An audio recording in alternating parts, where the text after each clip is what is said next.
I'm Commander Shepard, and this is my favorite podcast on the Citadel.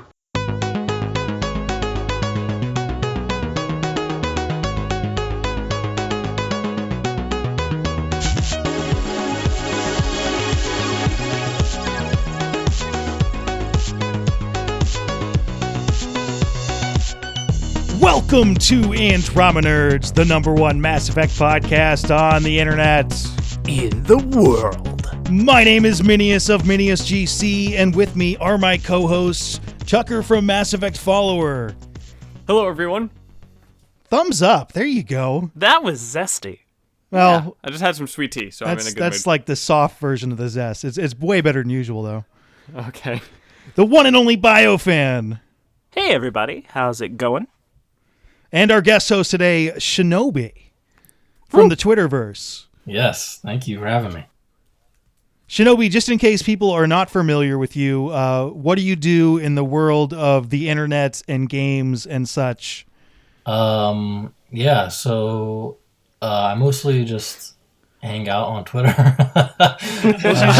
Shit, what do I do? You mostly just hang. By the way, you are one of the quickest people on Twitter I've ever seen. Right, Yeah. quickest as in Like, you get, like, stuff way before anyone else, and it's out, and suddenly everyone's like, where did that come from? I don't understand. right. I just have my eye on the ball a lot, I guess, on video game stuff, and knowing a few people helps and stuff like that, I guess. So yeah, Twitter's like half my life. So Follow-up question, are you a robot? No, I do not believe I am, unless it's one of those Okay. AIs that are programmed, from birth, and they don't know they're actually AI.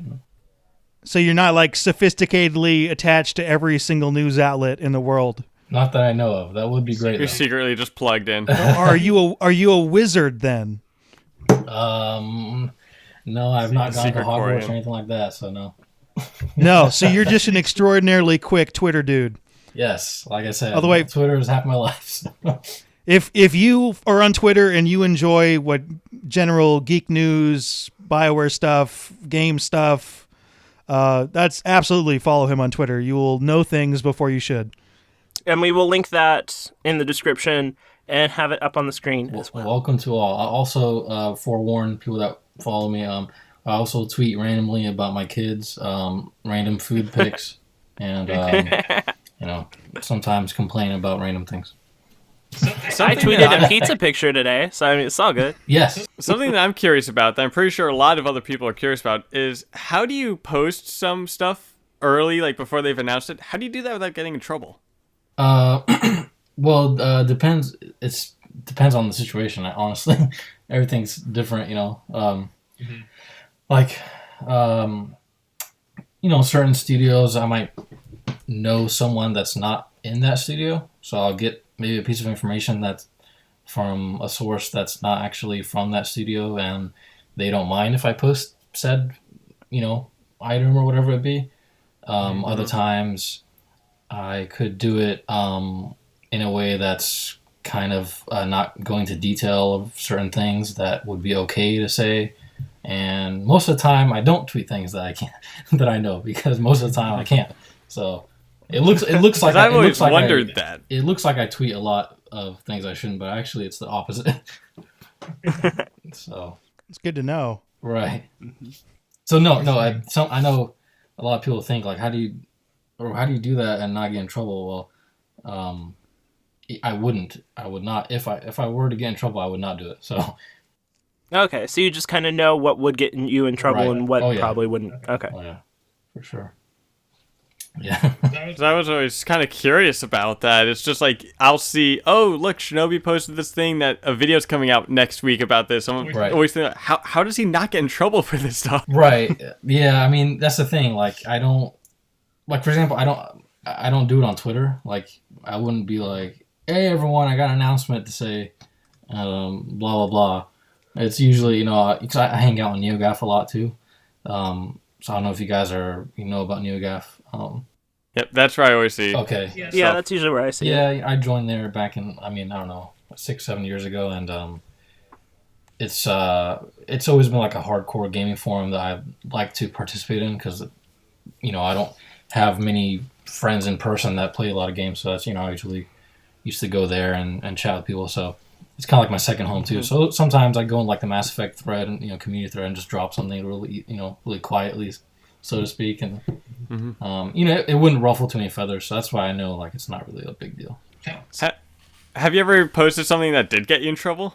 Yeah, not Mass Effect related, not BioWare related, but yeah, some one, not too many. Honestly, very very rarely, like once or twice, and they were things that I assumed were not really a big deal, were like very very minor things.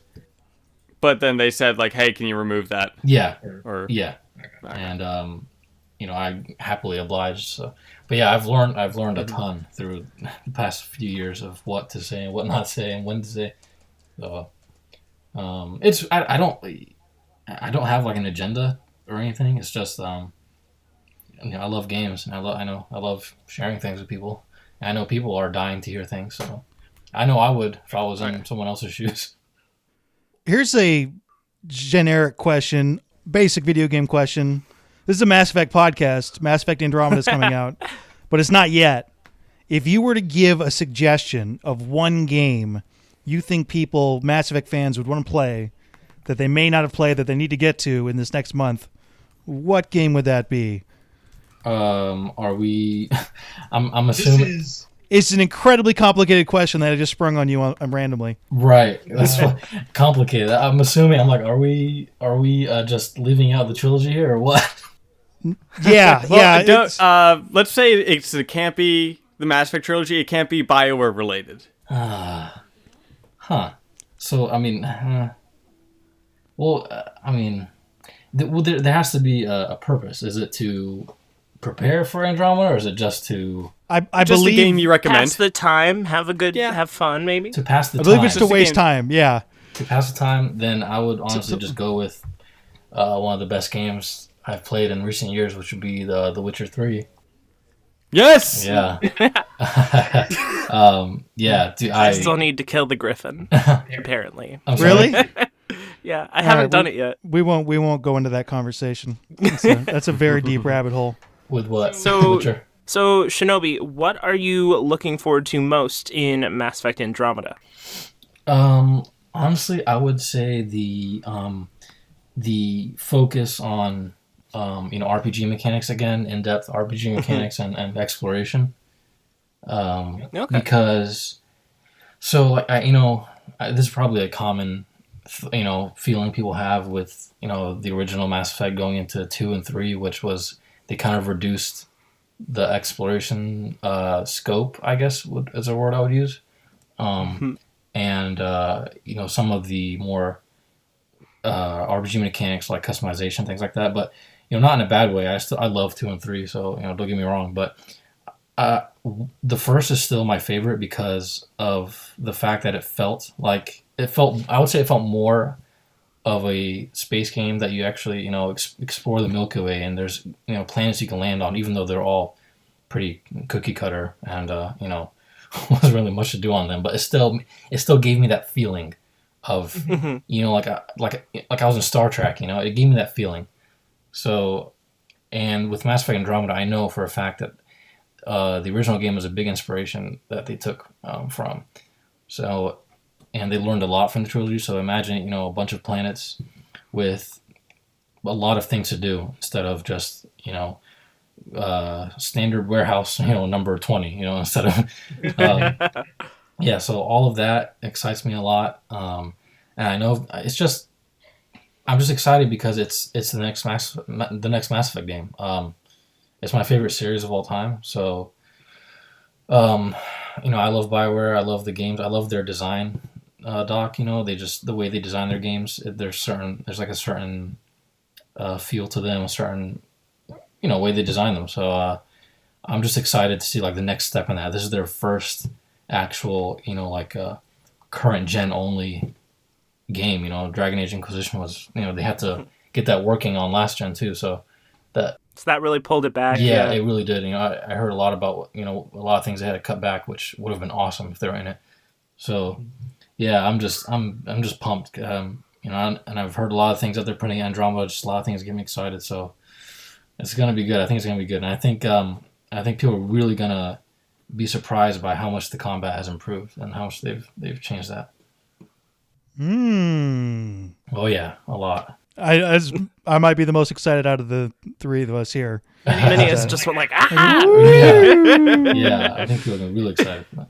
Yeah, I get excited just looking at it. Oh yeah. There's that brief 4-second clip of the multiplayer, and I found myself breaking it down for over 6 minutes, like literally talking about everything in it. Yeah. So yeah, you might have some more breaking down to do pretty soon. I heard that. By the way, if you're listening to this, there's a very good chance that something happened, and we're not going to talk about it because it hasn't happened yet. For us, when we're recording, it's like a time-space continuum thing. So tune in next week, and also we have YouTube channels. You should go to them. They're going to have videos on them that are awesome. Since when? Since when? Since we started. We've been going for 6 months now, by the way. Wow. Okay, now that actually, I was about to say I'm shocked, but now I'm actually shocked. This is started with number, Anima and everything. Now we got Ability Train and guests, and this is episode number 25. Whoa. Yeah. I'm sad we never did a drunk podcast for 21. Well, there's still time. There's still time. We can do whatever we want. We had like an episode -12, so Unlike episode 35, can we like collect taxes during the podcast? that's exciting. Wow. Yes. What are you guys excited for? In Andromeda. Ooh, throwing the question back at it. Throw it right back at you. So that's tough because I change my mind all the time.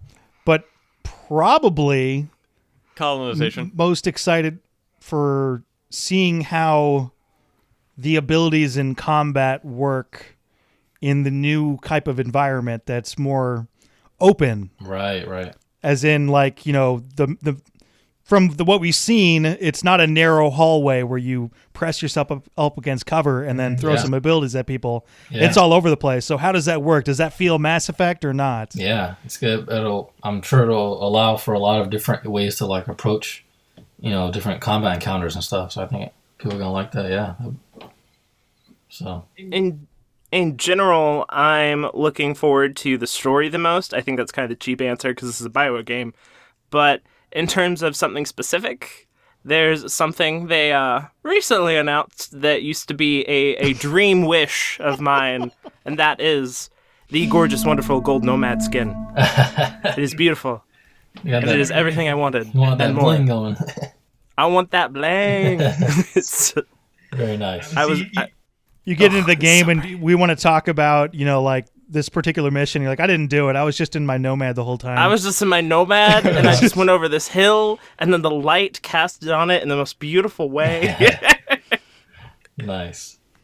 I'm excited for setting up colonies, like seeing what that whole thing is like. Right. So I imagine it's not going to be a simple one-click thing and you set up a colony. It's going to be more intricate. You're going to have to make decisions. I'm excited for that. Mm-hmm. So, Tucker, speaking of colonization, there was kind of a I don't think a lot of people know about it because it was kind of kind of out there, not super prominent source. But Aaron Flynn appeared on the PlayStation blogcast and he mentioned how or was it that? Well, hold on. Let me just make sure it was that. I'm looking at my news update. It's cool. I got some stuff to go through. Okay. You have, you'll be able to choose how you colonize. So there's only, 20, was it 100,000? It was 20,000 people on the Hyperion. And so with every planet you colonize, you'll be able to choose whether it'll be like a military outpost or a science research kind of thing. So you'll have choices of how you colonize that planet. And you do have a limit because there's a limited number of humans. So... Mm-hmm. There you go. Mm-hmm. I don't know if that means if you have to choose between planets to colonize, I think, but we'll see. I just thought I'd tell you that since that's your favorite thing. Yeah, I'm very much looking forward to that. Do you have to kick the bunny people off a planet to colonize it? That is a question. That is the question. The adorable bunny people that no longer have a home because you wanted that extra mining boost. Yeah, I think I'm also excited to see all the hubs. I love that's like one of the best parts of the series for me. I just love getting down into the hubs and just walking around, talking to people. Just seeing what they're all about, discovering new places, and I think there's gonna be a lot, some pretty good hubs in this one. So, Shinobi, who is your favorite Andromeda character, and who are you planning on romancing? Ooh. Well, I've even before she was revealed, I was planning on this romance anyway, which would obviously be Korra. Oh, Korra. Yeah. Oh yeah. No, but I knew about her for a while, and saw her, and it's not just the superficial thing. I like her. I like what her background's about, which is she's kind of she's military, but she's also has a soft side. So it's kind of like Ashley, but not as kind of prejudiced, I guess. Not as racist, yeah. Yeah. So Not as space racist. It's not racism, not really. So if you take out the races out of Ashley, I'm like, wow, that's a nice gal right there. So, I've heard down the grapevine that she's kind of freaky, so that's also nice. Interesting. There you go. Yeah. That takes care of the romance. I think for the squad mate though, that's a good question. I really like Drac so far. Okay. Because he kind of gives me this Rex vibe, but at the same time, like, even older and wiser, kind of more badass tone even. You can get more badass than Rex? That's hard, man. That's hard. That's what I'm saying. I hope they that's can hard pull to that believe. I hope they can pull that off, because, man, Rex is the epitome of badass, but I don't... he has bones around his head, like for armor. That's just badass right there. Yeah, he probably takes the bones of his enemies and straps into his armor. Good question. What kind of bones do you think those are? Yeah, they look like tusks. I don't know. Like are they Thresher Maw bones? Would that be the go-to? Father. I don't know. That's a good question. I wouldn't know. I don't know that. Yeah, Tucker also made the bones of his father, possibly. Ooh. Oh, there you go. Because he's Krogan. As like a way to carry on his like. Because they do. You mean he didn't assassinate his father and then like wear him? No. Like maybe whatever tribe he is from, like his father passed on, so he's like, I'm going to wear his bones as some kind of honor thing. Right. Yeah. Because I don't fucking know. Because if you look at the way the bones kind of fit to his armor, it kind of looks like it could be like the way they just fit to the outline. Maybe it could be like Krogan bone. I don't know. I would think it's either his dad or like the biggest, badassiest thing you could possibly kill in the entire Milky Way, which would be a Thresher Maw. It's actually his bones. He just broke them out of his body. He broke them out of his own body and just pulled them out. But I mean, if they were Pyjak bones, would it change your opinion of them? Yeah. You're like, that's kind of that pathetic. would actually be pretty funny. And also, what kind of Pyjak did he get those from? Because those are huge. That's what I was gonna say. It depends. What if it was a giant Pyjak? That's totally king of the Pyjaks. That's really badass. And oh, he got it from the shifty looking cow. That's why the shifty looking cow isn't in Mass Effect 2 or 3, because this takes place like they leave Andromeda before the events of Mass Effect 2. And no, it's before the events of Mass Effect 3, Tucker. I thought it was before Mass Effect 2. No, it's after Mass Effect 2, before Mass Effect 3. It still works. I mean, he's there. It still works. Well, still works. I'm pretty sure I ran that cow over. I might have. I'm pretty sure I did. What you don't know is in the background is just you see him just sprinting towards the cow. But I mean, besides Drac, obviously it will be Jaal, because I mean he's new. It's a new species, right? So I mean, I would love. That's one of the best parts about Mass Effect as an IP is just these crazy new aliens that you just talk to and learn all about their cultures and what they're about, their history. Like I loved when Javik was in Mass Effect 3 because I was like, damn, I'm gonna pick apart this guy's brain. And because it's so much new lore there. Yeah, it's awesome. So that and see what kind of things you can learn. So that's gonna be real fun. Yeah, there's clearly something going on there with that race too. That they barely scratched the surface of. Yeah, they were in the original cinematic trailer for like a split second, and it looks like they're being shoved into things, or they're running, or there's something going on that may be very fascinating. So, oh, you mean that like really brief clip where they're like walking into a lighted part of some kind of structure out of a darker part of a structure? It breeds all kinds of questions. It does not look like a positive experience, though. Right. It did not look like a positive experience. Right. True. What's going on there? I don't know. I mean, they're not smiling and jumping around, so there might be something going on. So, on the topic of badass, did you guys see the new pictures posted on Amazon thing? Oh, those. Yeah. Those are cool. Dude, I was following Shinobi, and they showed up on his Twitter feed. Yeah. The thing I want to note is that Dr. Lexi is looking a bit old for an Asari. So I'm wondering if she's like near the end of her stage. What do you mean she looks old? Oh, look at her. I think she looks What right. do you mean she looks old? Also, it's not confirmed that Asari is Dr. Lexi, but I'd say it's like 99.99% sure that's Dr. Lexi because we've seen her like twice now. She looks old comparative to other Asaris that we've had and seen. I just think she's not wearing as much makeup. Is what I would say. I don't know. I don't think she looks old. Like her bone structure to me looks kind of young. I thought Asari used biotics to touch things up. Right. Wasn't that in one of the things on? They used biotics to wipe their ass. That'd be nice. Yeah, that changed that. No, she does look a little bit older. I mean, I could see it. I don't know being if- like. I mean, I'm looking at her now. I mean, it's pretty, big picture. I mean, she looks fine to me. I don't know. Yeah, I don't think she looks old. I don't think she looks. Mass Effect 1 Liara young, but Yeah, she's not like baby Asari. She doesn't look, like Benezia either. You got like 300, 400. Yeah. The question is, how long do you? Is that too big of an age gap? Can I bridge that? Towards like 6 or 7. 6 or 7. Yeah, it works for me. Maybe. Also, and then Papa Rider. Oh yeah, and we see like what he wears as like his casual uniform too. Yeah, I think his he looks casual great. outfit. The graphics in this just look amazing. Right. But then there's also Nak Markesh. Yes. Well, So not like confirmed to be Kesh though. It is. I don't No, think. that looks might not exactly be. like Yeah, her. Yeah. But it That looks a lot like her. Well, what's it's- interesting yeah. is her markings are different though. Like she didn't have that blue thing on her head. Her armor's different and her markings are different. But I mean, she's an important female Krogan in the story, so it makes sense for it to be her. Maybe they just tweaked her up a bit since the first time we saw her. I mean, not counting Eve, because you can't really see her, but that's the first time we actually see a female Krogan, right? Yeah. Yeah, full face and everything. Yeah. Because I know Eve was with Mass Effect 3, but she was all covered up. Right. Yeah. Yeah, I think they do a really good job with the designing male and female races like differently. I think they do a good job. Like they make it where their differences are really nuanced, but you can tell. But so it's not like too pronounced, but you can tell. So I think it's great.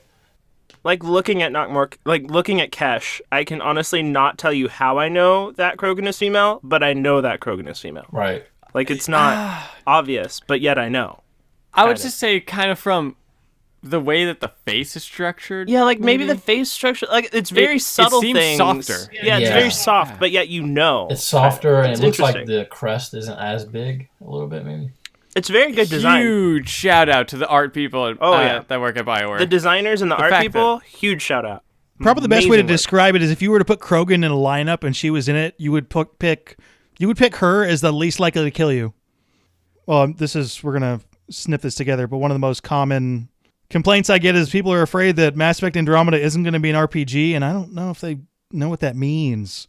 Yeah, no, people don't know what they're talking about. What is? I mean, I don't know what their definition of an RPG is. I mean, it's going to be an RPG. I mean, RPG, it's a role-playing game. Right. With this, you are role-playing. Right. I mean, you make choices. There's in-depth customization. There's exploration. There's dialogue. There's crafting. There's whatever you want. I mean, skill, mix and matching skills, powers. But I don't know. I don't know what else people are looking for. Yeah, I don't know either. So we just brought up the subject of role-playing games, and I think a couple weeks ago on the show, there was an EA conference call, and BioWare's new game was teased as not a role-playing game, not an RPG, and BioFan flipped out, and it was funny. I flipped out, but then I later... the reason I flipped out is because some articles, Game Informer, let me down and did not do their homework to find out any other further details, and were just like, it's not an RPG! But then I think it was Polygon actually got quotes from people and talked about how for some reason not calling it an RPG, but at the same time, it's still going to have strong story content and characters that you're going to love and things like that. So that calmed me down. I was like, okay, it's still kind of sort of close to what we've had before. It's still a BioWare game, but it's Yeah, it's not still a BioWare RPG game. based. I think people really harp on, the words. They just pay attention to the words. It's still, still going to be a BioWare game. It's made by the leads from KOTOR and the original trilogy, Mass Effect trilogy, And Dragon Age too, as well. Yeah, and Dragon Age. I'm still banking it being an RTS game. And Tucker's voting for the underdog. See, once I again. can't tell if you're trying to anger us or if you're being serious. No, I'm being serious. That's I what I can't tell thought. if you're really being serious or like pretending to be serious to anger us. Nah. Trust me. If I wanted to anger you guys, I probably would have said like, actually, guys, they did announce what it was, and like go on that and send you a fake link. But no. I think it's going to be an RTS game. Well, just think of it this way. EA is investing a lot in this, and they want it to be huge. Really, and they're really impressed with it. So, if you think they would do that with an RTS, then. Hey, I mean, look at Civilization or Total War or the Command and Conquer series. Those are RTS games that were huge. Right. Well, we're in a different landscape now, though. Yeah, would you consider Civ 6 to be a AAA title? Would you consider Civ 6 to be is kind of there?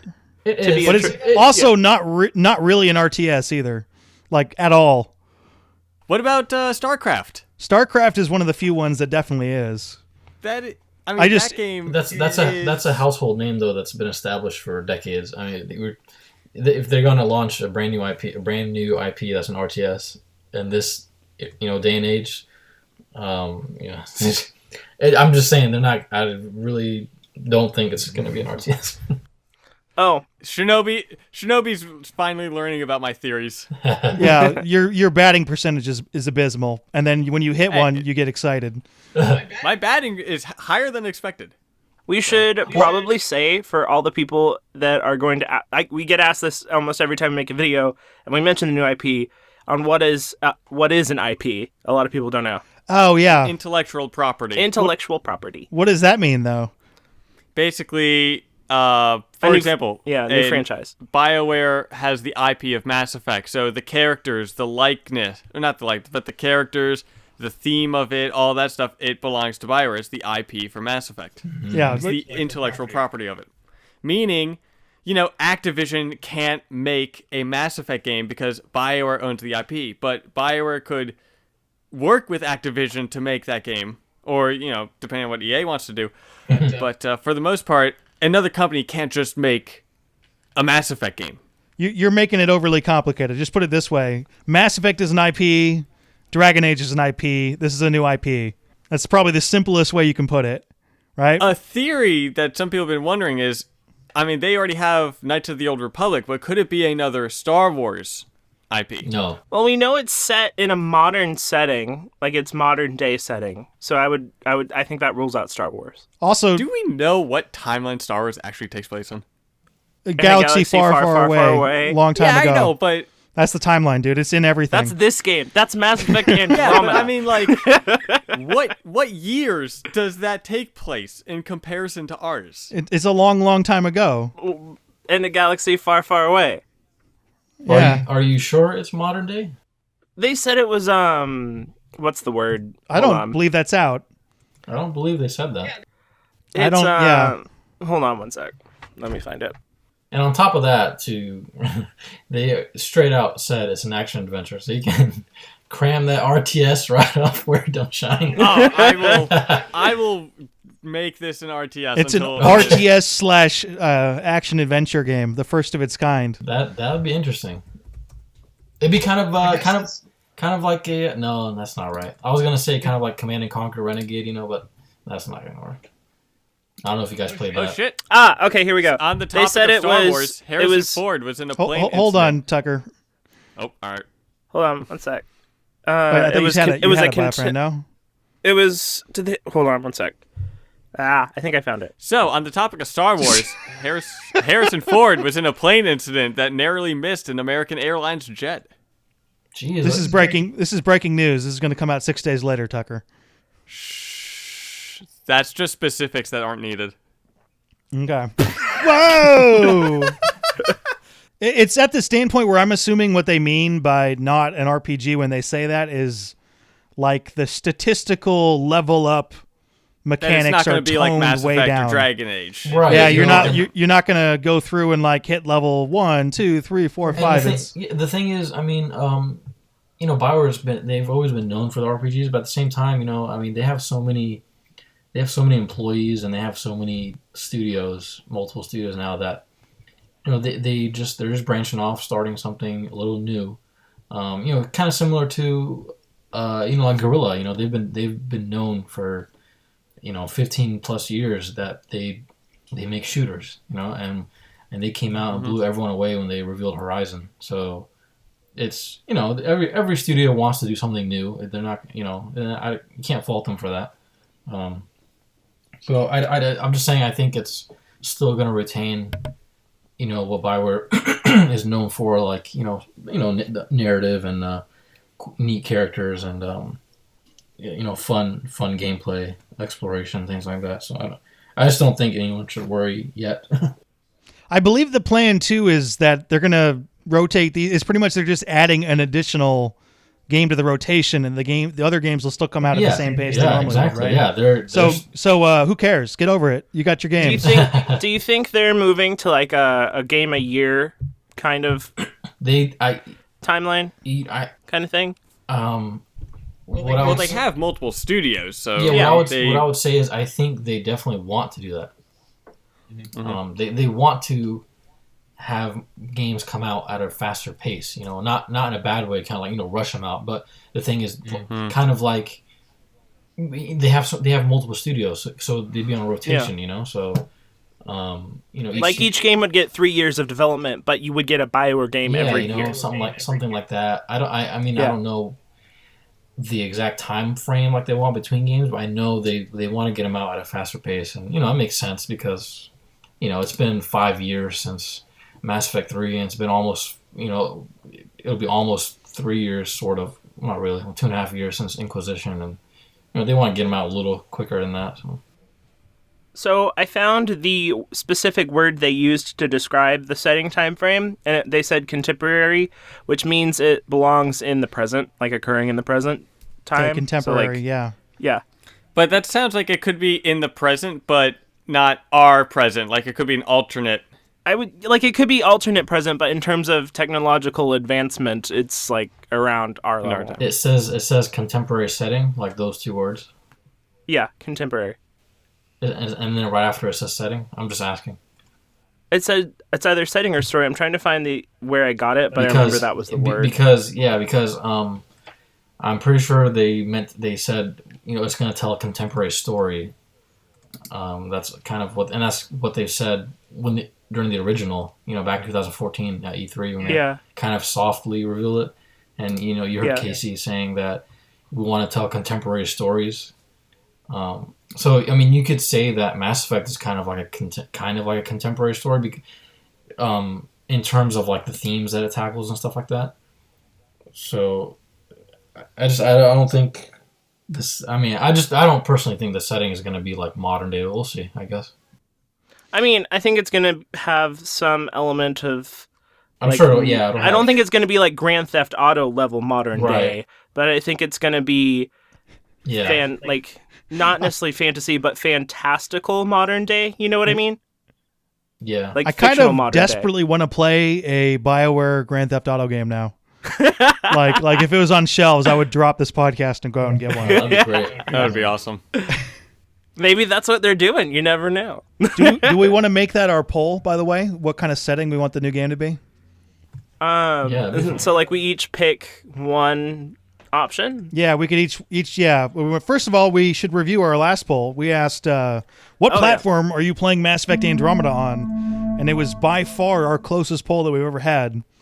PC was number one with just 36%, Xbox One 33%, PS4 31%, out of almost 1,500 votes. Wow. It's like really close. You're saying that's not... Oh, wait. We forgot to ask Shinobi the key question. No, what is your excitement? Don't do that. No. Oh, no fun. Don't worry about it. Don't worry about it. So I guess the question would be, what setting would you like BioWare's new IP to be? No, what? Not what setting. What like genre? Yeah, genre. Yeah, because setting is already confirmed. It's the setting and the type is the setting and the kind of type is confirmed. But what are you sure the setting is confirmed? I thought we were. If it's a contemporary story, it's not contemporary necessarily. story means modern-ish time, right? Yeah, I don't believe. I wouldn't say the setting is confirmed yet. I wouldn't say that.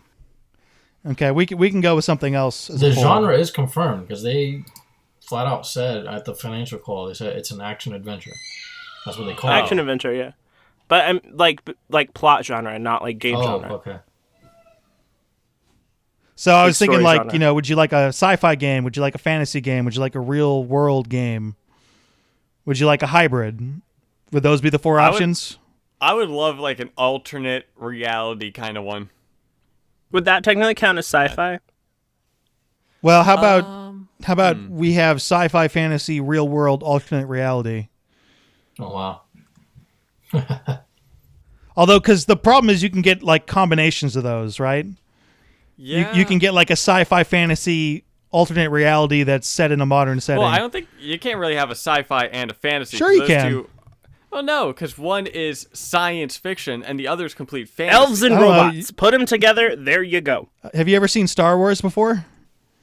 Right, that's pretty much science Star fantasy. Wars is sci-fi. It's not a fantasy. It's definitely got fantasy in it, bro. It's got fantastical elements. Yeah, a lot of. Yeah. I don't know what you think the Force is. Are you going on the midichlorians thing? Because if you do, we're kicking you off the podcast. I'm just going on genetics for that thing without the midichlorians. All right, maybe we should come back to this. Do we have questions, Tucker? Yes, we do have questions. Is there anything I should know? There are new messages at your private terminal, Commander. What's up, trainer? All right. Do you want to explain that to Shinobi? It's really lame. You played Mass Effect 2, right, Shinobi? Oh yeah, I mean, I don't know, probably 20 times. Yeah. Did you ever talk to Kelly? Oh yeah, all the time. Have you ever asked her if there's anything you should know? I thought it's Trainer that we have. No, we have Trainer because we got Alex Wilson Regan on the show. Is there anything I should know? And then she says, "You have unread messages at your private terminal." Is that when she does a little thing for you? It's all game long. It's like the number one thing she says to you. I don't know. I'd have to remember that. I don't remember off the top of my head. Maybe it's just me. The way I play the game, I always ask her if there's anything I should know, and there's unread messages at the private terminal. Oh, I see what you're saying. Oh, okay. Yeah, I thought which means we have emails. It's incredibly simple and then complicated at the same time. Oh yeah, I do it all the time. We just played an audio clip after you asked that. Yep. And then it cuts to this. Questions. Yeah. Which, before we get to questions, I think it was either last week or the week before, Minius, you asked fan art for someone to make me riding a space whale into battle. Did someone do it? Ethan Braun is here to show us that. Oh, this is exciting. Oh, yes.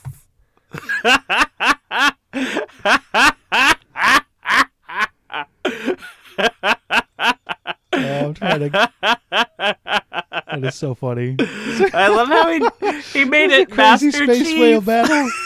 I like how he misspelled my name. Oh, that's how you spell Tucker. No, it's not. There's a C in there. Yeah, that's how we're spelling Tucker.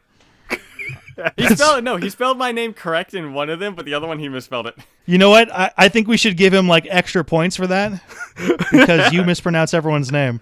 He also did a grammar boo-boo and made it plural instead of possessive because there's no apostrophe. All right, guys, lay off him. This is awesome.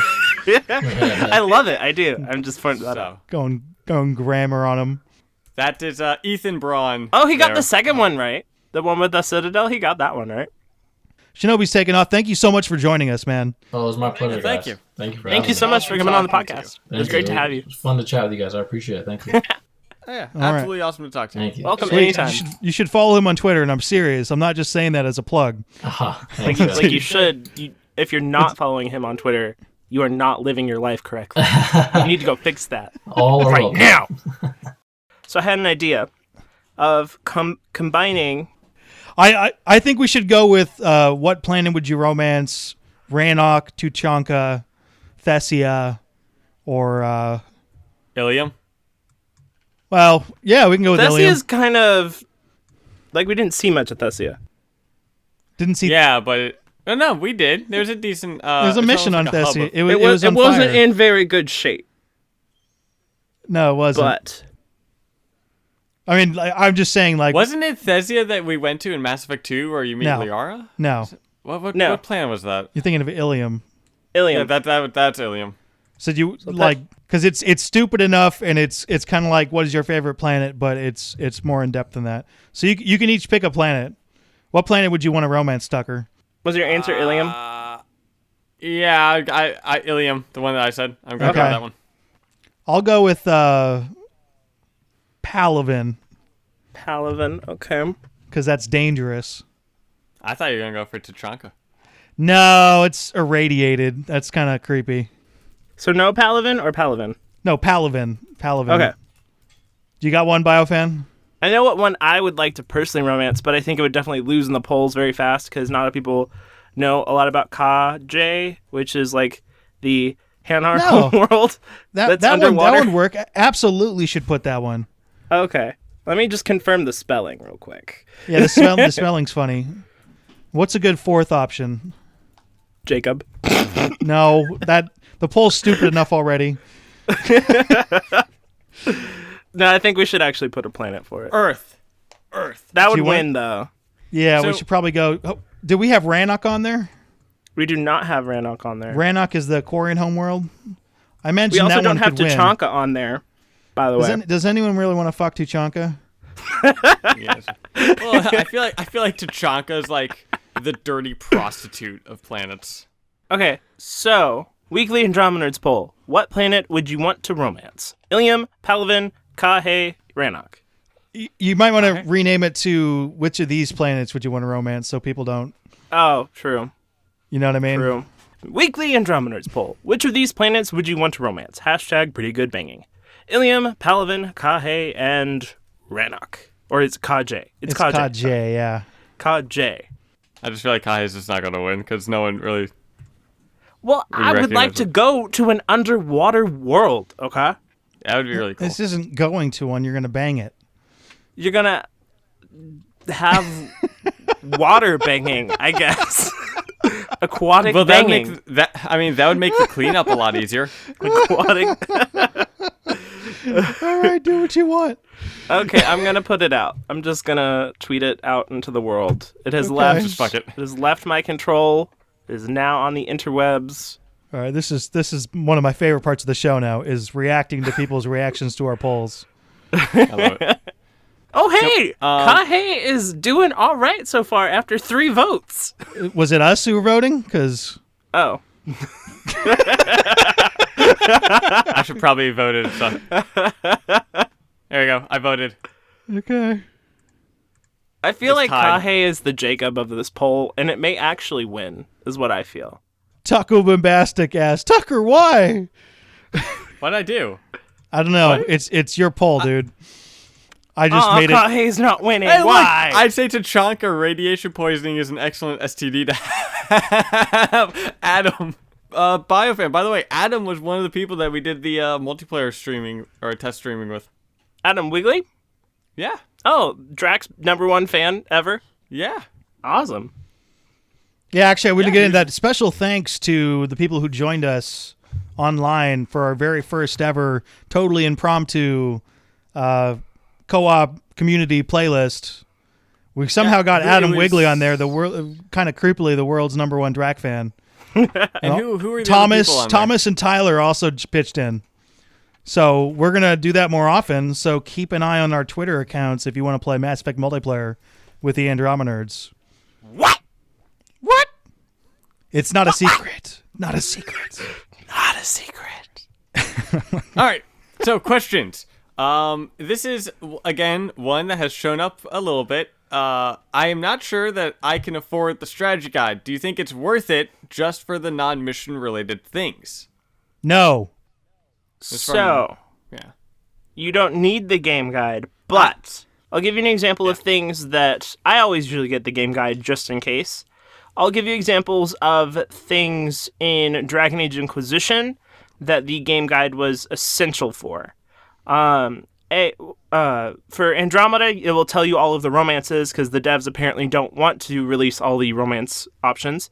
So if you want to know who is available for Scott or Sarah or both, then the game guide will tell you that probably, or at least every BioWare game guide has before. And then the thing that I needed the most help with was like learning where the dragons were on the maps so I could avoid that area if I didn't feel like getting in a dragon fight. Or the most helpful thing above all was in Dragon Age Inquisition, the specializations to unlock them, Tucker won't know about this, you had to go on like a quest thing and go kill certain groups, and it was just so That one was ridiculous. It was ridiculous. Yeah, that one was ridiculous. It took like 3 hours to go get a specialization. Yeah, that was stupid. It was it was bad decision. Here's why I think you shouldn't get a guide, is because playing the game and finding that stuff out is fun. Mm-hmm. That's kind of why. So especially if you're short on money, I mean, just you can play the game and find things out. This person says that they're not sure if they can afford it. If you're not sure you can afford it, obviously don't. Yeah. If you can't afford it, don't worry about it. A lot of that will be on the internet after like a couple weeks. There might actually be some stuff on our channels about that. There might. Well, that too. I just feel like I always get it because I just like to have a copy of that. Like I have one for Skyrim, and I love just looking through that, trying to figure out like how to get Daedric items. Yeah, me too. Like I like looking at certain things that you probably wouldn't figure out from just playing the game yourself.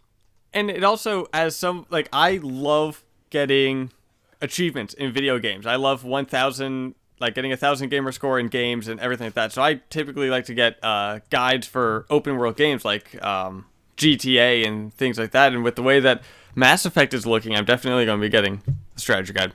I probably should get it, but only because I run a YouTube channel. I'm going to play through the game first. But yeah, if you like money, like be careful with money.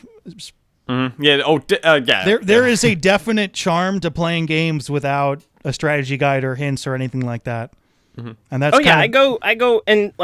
I go in the first round only looking at the romance options and certain things. Like I don't look at the story sections until I hit a wall where I'm like, I can't find this, or why am I not progressing? Like you're stuck somewhere. Yeah, if I'm stuck somewhere. Yeah, like you're stuck somewhere. That's the number one thing a game guide is good for. If you somehow get stuck somewhere, then it helps you get unstuck. Because you're like, oh, well, you didn't go talk to this NPC that you didn't know that you should have gone to talk to unlock this story component. You know, but I mean, those kind of things. Especially when it's early and there's no like gameplay videos or something like that. Oh yeah, when it's the early days of the game and you don't have that, yeah. All right, BioFan, you were correct. Kage not doing well. 8% out of 87 votes. I still think it would be a very interesting planet to visit. So, well, this is not. It's not about visiting. It's about banging, and what that means is up to you. That's one of the planets that you visit. It's not one of the ones you get down and dirty with. It's a planet you've yet to get down and dirty with. It's a new experience. It's a planet that you're just good friends with. It's the planet you've yet to bang. You've already banged the other planets. It's the new option. Just saying. It's the new meat on the block. It's the new meat on the block. Oh my god. What a stupid poll. All right. Next question is from P.Heberrer. What? Something like that. What? P.Heberrer. Spell it.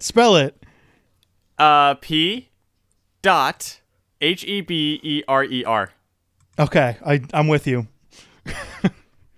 All right, do you think there will be a lot of interaction with the other Pathfinders, and what kind of interaction will it be? Possibly even a romance. Ian Fraser confirmed that we would meet other Pathfinders in the game.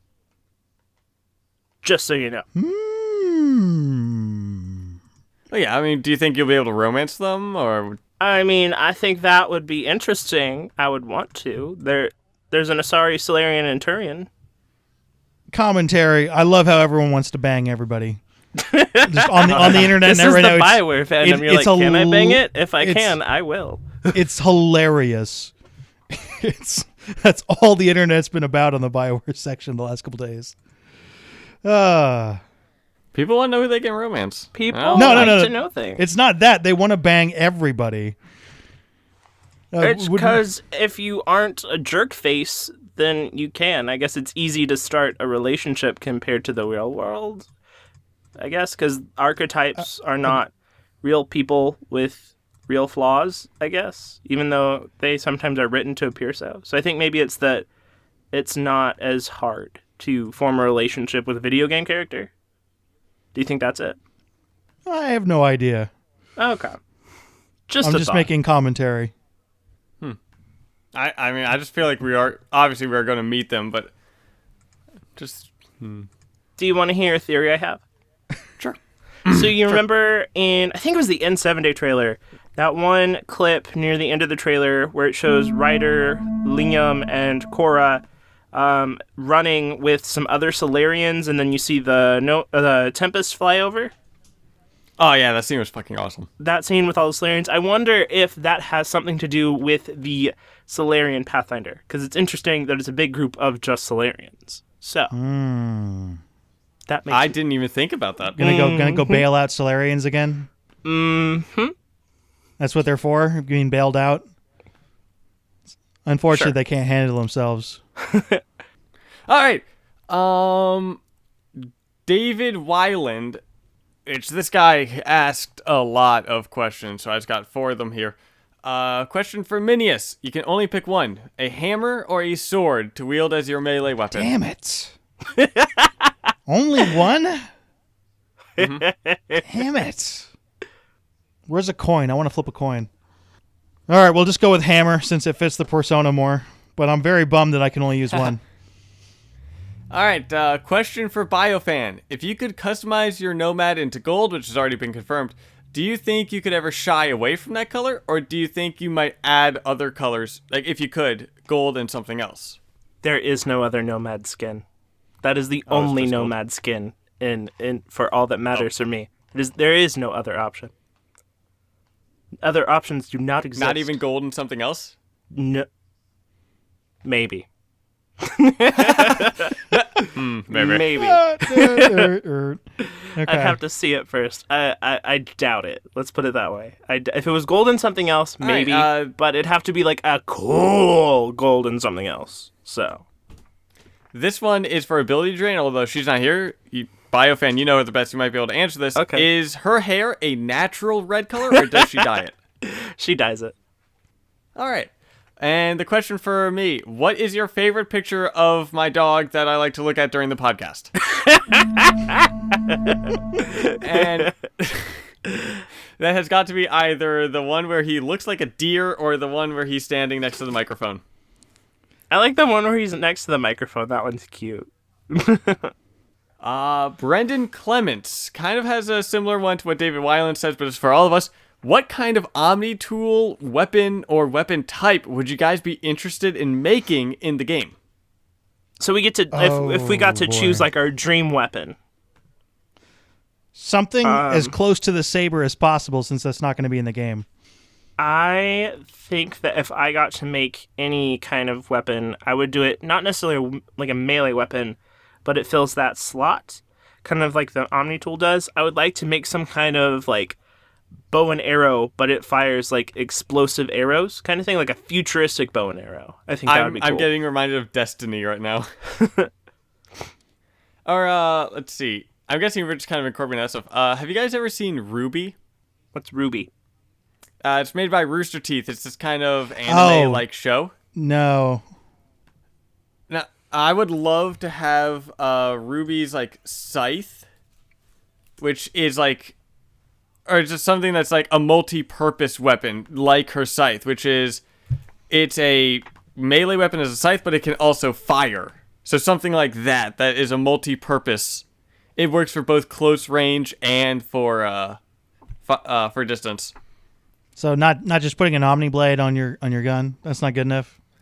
No, like some kind of tool. Either that or I'd like an Omni shovel. Shovel. Omni shovel. Whack someone with an Omni shovel. No one would suspect that. And I think if it's an Omni shovel, they would see that it's an kind of like Omni shovel. threatening. They're like, it's like super bright and orange, It's and a like threatening looking shovel you got there. I'm pretty sure but just if think, you could also use it for resources. Again, it's multi-purpose. Okay. Sure. It's. I mean, have you ever seen those, like the World War II shows? They're like, and they like clunk out. I guess. Imagine that. Yeah. I mean, it's your weapon, so. I like how I'm like, bow and arrow. Minius like is about to come up with his, but he will soon. And then Tucker's like, a shovel. A shovel that can shoot. How about I just stick that into my thing and have it be an Omni calculator? an Omni diagram of the battlefield. We'll let you go sit over there and do your math and calculations on how we should be tactical, while me and Minius go kill everyone. Oh, yeah. Still going back to the Don't worry, thing where guys, you're I'll sitting in the corner trudge over coming up with here a and plan. calculate. You're sitting in the corner coming up with a plan. You're like, oh, we got it done And then by already. the time you come up with it, we're like, oh, okay. We took him out. All right, so this one is a fan theory that's really been going around a lot. Peric Boyette says, do you think there's a chance for Vetra to be the reach and flexibility female Turian that Garrus was talking about in Mass Effect 2? Maybe. Yeah, there's a chance. Maybe. I mean, that's a theory that's really been going around a lot. I don't know if you guys have seen that or not. Yeah, I might have started that by accident because it was in a video right after. I think that's the kind of cameos that they're focusing on, because those are the kind of cameos that are easy to do without affecting previous story bits or not being as controversial. So I think that, like, for example, if Cora is related to Jack Harper, the Elusive Man, that's a cool way to do a cameo while still doing something new. Or if Vetra was that flex and reachability Turian, that's a cool kind of way to... They've been mentioned or they exist in relation to someone that's been in the games. So I think that's kind of a cool way to do a sort of maybe kind of cameo thingy-majig, you know?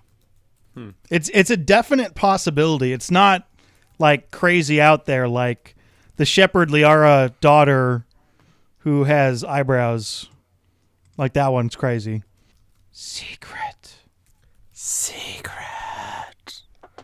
All right, we're winding down. Why don't we go with one more? Yeah, well, I have one more question. Okay. It's a bit of a long one. Okay. But Martin Dooley says, a lot of YouTubers have spoken out about how their enjoyment of video games have changed over the years since becoming YouTubers, stating that they've simply not the time to play and enjoy games like they used to, and that it's now become more of a job than a hobby to them. They often have to speed through games as much at a faster pace than what they'd prefer, just in order to stay up to date and to gather those extra hype views on their videos. Now that we are all YouTubers as well as gamers, how different will your gaming experience be for this time around for Mass Effect? Well, I had it that time around for Inquisition. Go first then. Okay. I'll say that for me, personally, I agree that it does become a job, and that you, at least for the first playthrough, you kind of have to rush through the most important parts to be up to date. Yeah. And like for me, I plan on doing a review, so I kind of have to go through it quickly so I can be able to review it, because I, A, have to finish the game, and B, have to then review it, which involves making a whole entire video on that, which takes a while. So I think that, yeah, it does kind of become a job at first, but then kind of there is a point when development news slows down, and there's a point when you're not... Well, like, if you cover just one franchise like I do, or one company like I do, it does slow down at certain points in which then you kind of can free play the games however you want, and it's a more relaxing experience. But, yeah, I'd say it kind of does change it for me. But at the same time, you do... While you lose that aspect, you do gain, like, a whole different stuff. Like, I gain so much from doing my videos that I love doing, and interacting with developers and different things like that. Like, you gain new things as well that are also very valuable. So it's kind of like a catch-22, you know? Mm-hmm. I mean, I kind of feel that too. There are moments where I kind of just don't want to play. Like, I'm in the mood for to play a different game. Yeah. But it's like, well, I also have to record this gameplay, like this specific kind of thing, and getting to it. And it's kind of not. It sounds weird, but it's just not enjoyable. Yeah, like and I've also had that with. Yeah. Like, I've also had that with yeah. my degree as well. That I've had to play games for homework assignments, and it takes away some of the fun of it, but it's also still enjoyable. Yeah. It's just different. I would put it that way. It's just different. I haven't had that issue yet. The way I normally play a new game that I'm really excited for is I was trying to think of a better word than I plow it, but I do plow it. I bull rush it. Would you say you romance it? No, not like it's not.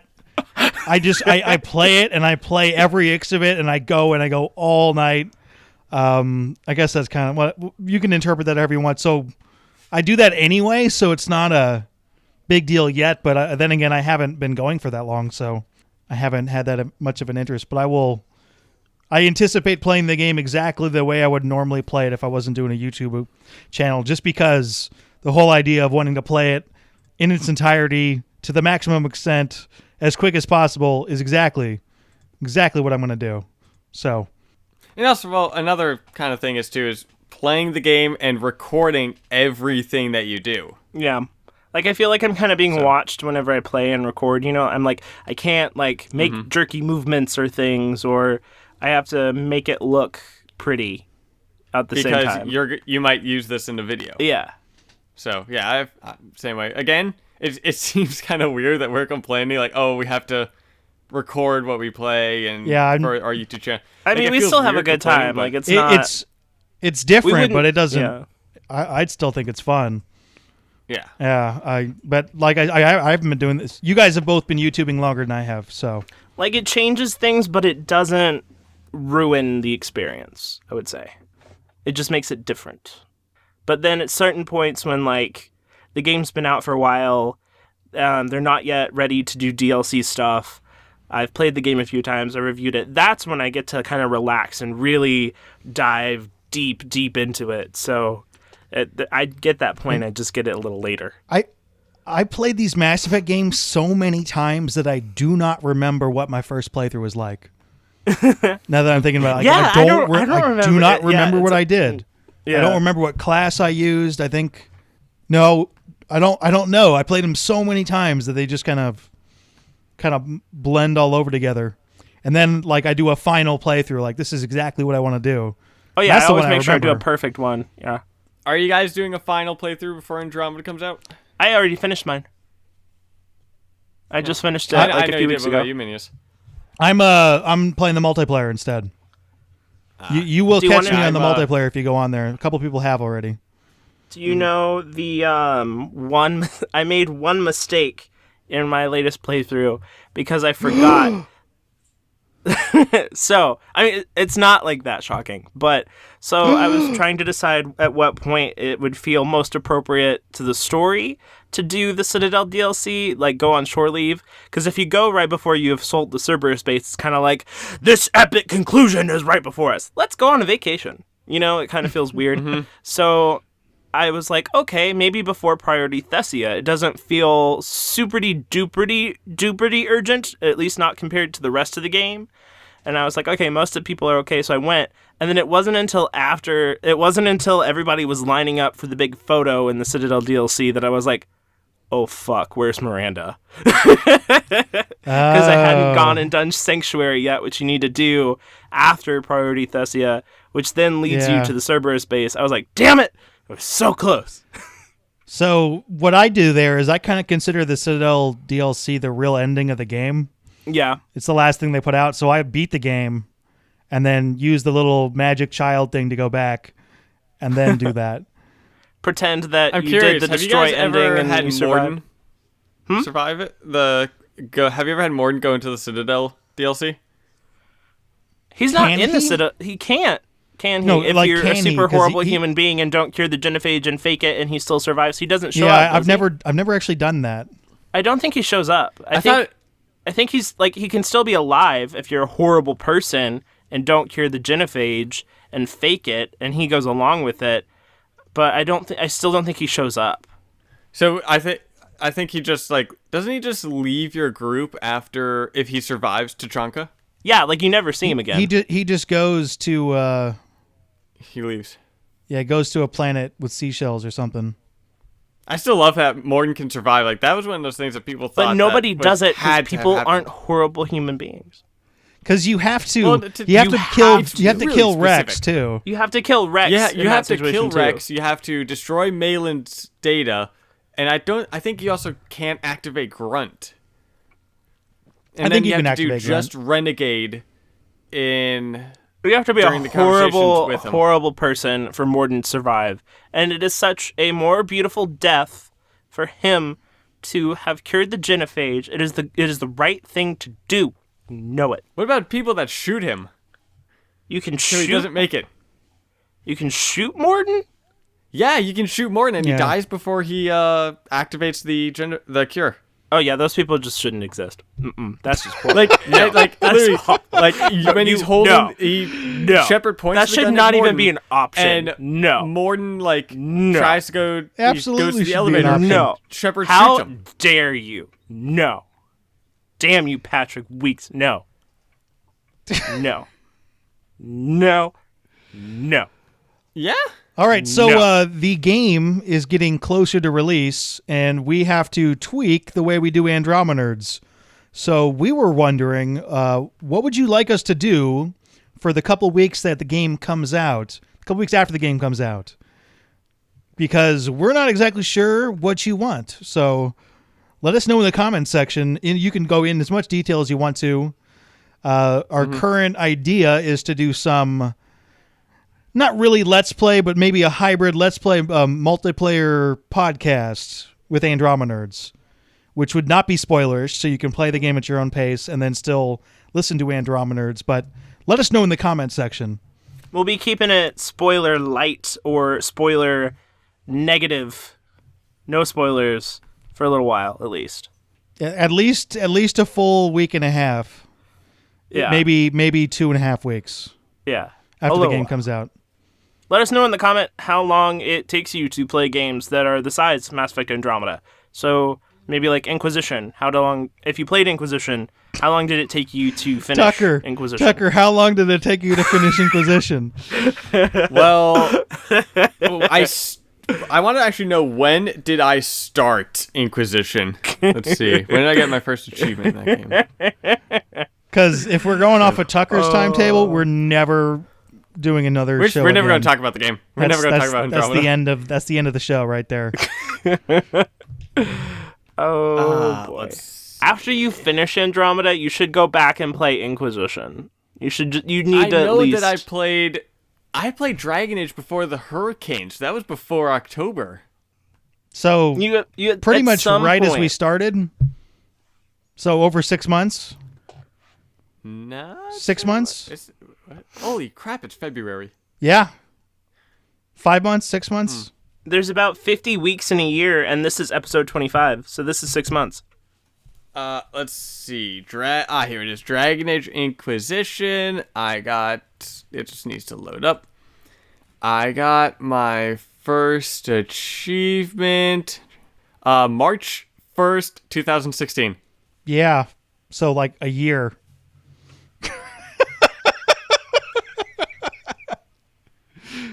Okay. Yeah, wait. I bought the game when they were doing that goose cam. So that was March 1st. Yeah. Good for you, The dude. achievement was to trigger a cross-class combo with a character you control in single-player mode. I don't know what that is, but I did that. Good for That's you. the achievement. Okay. Are we Can I Once again- do Yeah, one last thing? yes, you Just can. like one small itty-bitty thingamajig? It can be large if you want, but sure. Oh, okay. Then I'll make it two small things. So, because I want to get these or 3 small things and get them out of the way. Holy shit, dude! They've been on the list for a while. I approved 1. do your These stuff. will be super News quick. bits, I promise go. they're super quick. Super quick. Okay. All right, super fancy news I bits. have news that sorta kinda relates to hair. Are you ready? No, but go ahead. Okay. We found out the reason why PB has eyebrows. Not all Asari have eyebrows. It apparently is some weird genetic thing where a old gene from Asari ancestors or her ancestors or whatnot reactivated or something and gave her hair eyebrows. Apparently, is what they're going with. That's interesting. Mm-hmm. And then the other thing is the Nexus Uprising novel, the first Mass Effect Andromeda novel, has been moved to March 21st for its release date, so the same day as the game. But that 21st date also applies to places where the game releases on the 23rd. So, if you need some outlet to get through those 2 days without Mass Effect, while other people have Mass Effect, I would recommend picking up the book, since it comes out, and you can read it. You can't play the game, but here's a book. Take that, millennial. But, and then last thing, super, super short. So there's an interesting coincidence that I found. So Vetra's voice actress, Danielle Rain, is in a movie with Scott Ryder's face model, Stephen Brewis. Interesting. Small world. What movie? It's called 100 Yards, and it releases in March, coincidentally. The 100 Yards. I think I've heard of that. It's like a football movie, but yet there's like some point when they go to Asia, and then there's some kind of illness at some point, from what I've seen. Asia is known for their football teams. Yeah, Yes. it's true. Definitely. Okay, that was my 3 That's things. all the See, nerdiness we've got for today. Remember that every time you like and share this video, Jack adds a coin to her swear jar. If you have any questions for us, Mass Effect related or otherwise, feel free to email us at andromenerds@gmail.com. Hey, we didn't do And your videos. questions may be featured in an upcoming episode. We did do Minius, videos you at the forgot a segment. God. beginning. No, I already told people to go to our channels because we're going to have videos on the stuff. Do you want to Yeah, repeat but that? we've done videos recently, probably, right? Since the last time we recorded. So, all right, take it away. Go. Do your thing. Tucker, do you want to go first? I have a video coming out explaining why you should buy Mass Effect Andromeda for those that are still on the fence. And I have some news update stuff, so you can go check out the recent development coverage, info, what's nots. There we go. Cool. Minius, what about you? I got a secret video. Oh, it's a secret. Okay. Oh, that's fun. Yeah. I already this is my video. This is your teased. Go to video. my channel and check out new stuff. Like this is like this is redundancy at this point. But we like it.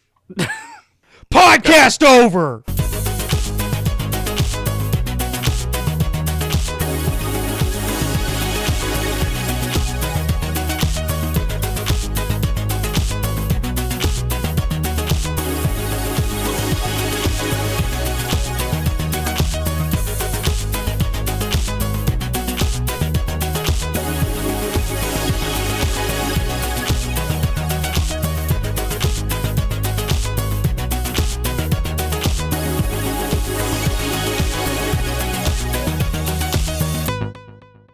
Minius? Hello? Or is it me? Did my internet go out? Ah! Oh, come on. Oh, come on. Join it. Join it. You know it exists. Ah! Come on. What is it? Ah!